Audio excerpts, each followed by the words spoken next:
কক্সবাজারের টেকনাফ স্থলবন্দরে মিয়ানমার থেকে আমদানি করা হয়েছে আরও ২০০ মেট্রিক টন পেঁয়াজ। এসব পেঁয়াজ একটি কার্গো জাহাজে করে এসেছে। সোমবার দুপুরে মিয়ানমারের ইয়াঙ্গুন থেকে পেঁয়াজ ভর্তি কার্গো জাহাজটি টেকনাফ স্থলবন্দরে এসে নোঙর করে বলে জানিয়েছেন ইউনাইটেড ল্যান্ড পোর্ট টেকনাফে লিমিটেডের ম্যানেজার সৈয়দ মোহাম্মদ আনোয়ার হোসেন।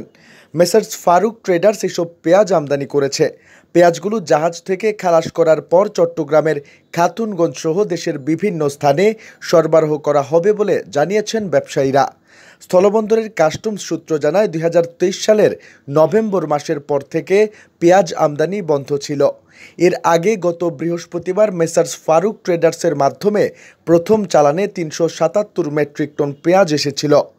টেকনাফ স্থলবন্দরের customs super BM Abdullah Al Masum বলেন, বিশাল একটি কার্গো জাহাজে করে পেঁয়াজ সহ বিভিন্ন ধরনের পণ্য স্থলবন্দরে এসেছে।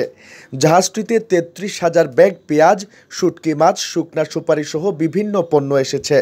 শুল্ক আদায় করে পেঁয়াজগুলো খালাস করার পর ট্রাকে ভর্তি করে দেশের বিভিন্ন শহরে সরবরাহ করা হবে।